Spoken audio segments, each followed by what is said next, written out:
Hey guys, it's Becky and today I'm going to be talking about The Wolf of Oren-Yaro by K.S. Villoso.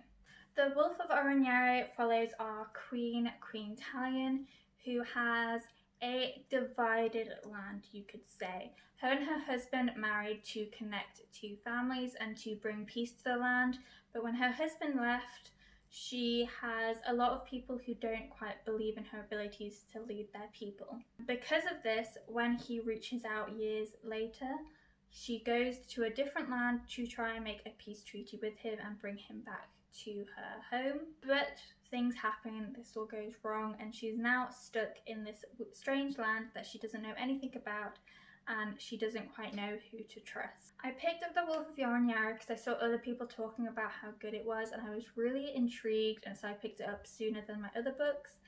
And I was not disappointed. I really enjoyed the read and I found it really interesting. There was a lot of twists and turns which I did not expect, and I actually expected more of a girl king vibe, and that's not what we had at all.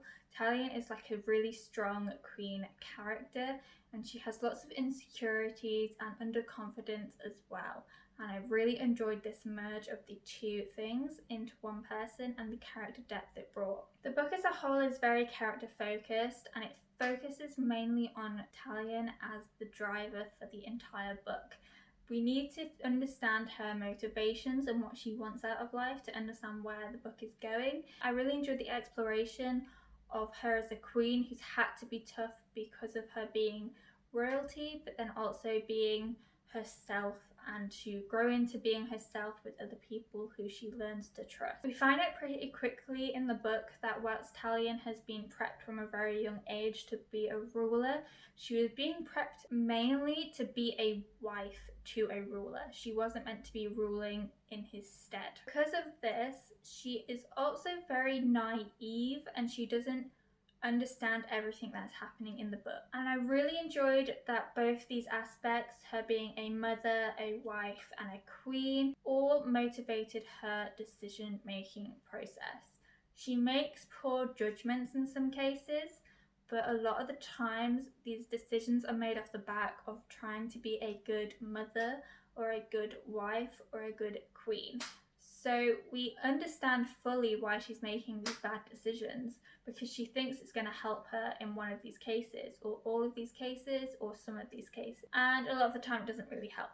But it really helps to know exactly what she's thinking because we know why she's doing things. But I really enjoyed how the story was driven by how she was thinking through things, and that we understood these decisions and that we understand why it was happening. Villoso really does know how to get into the characters' heads and to drive the story through them. This book also focuses on a kind of a different region to the one that Talyien is ruling, and because of this we see her trying to learn about different cultures and different ways of living alongside the travelling element and her other soldiers and the people she ends up trusting in the end. Through Talyen's eyes we get to see like the differences of her nation and this one, and I really enjoyed the elements that Villoso brought in from her own experiences.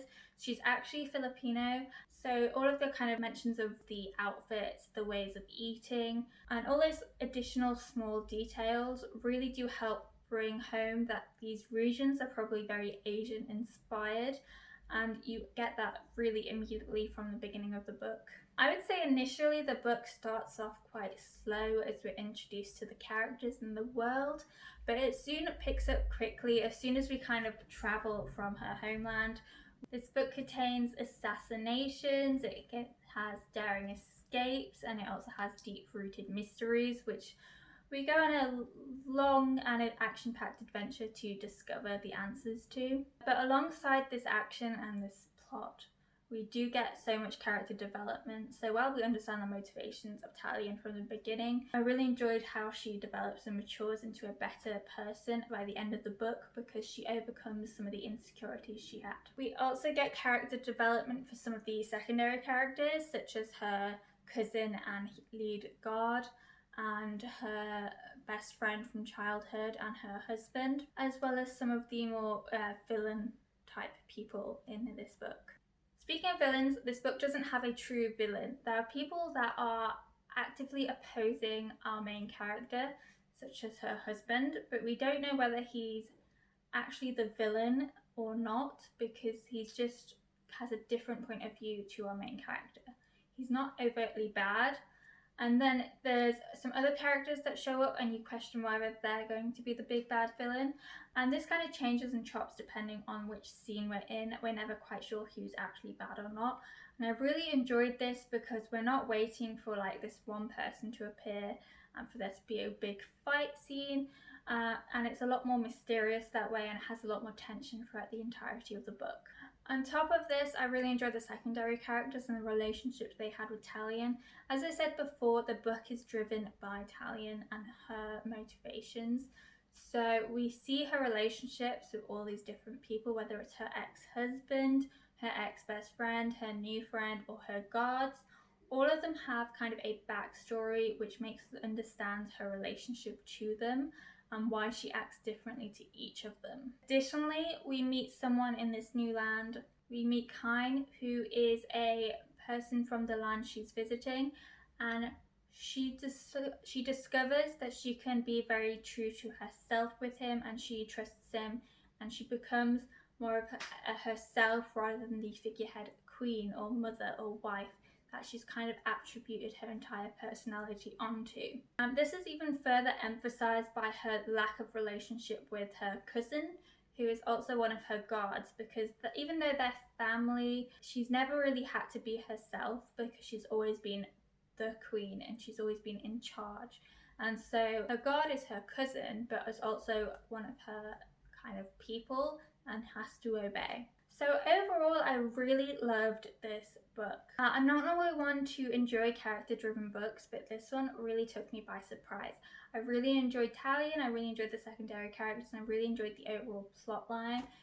We didn't have a very straightforward story, it was back and forth a lot, but I enjoyed it because it had twists and turns that I wasn't expecting. I also was not expecting this to be the first book in a trilogy, so now I'm going to have to read all of them.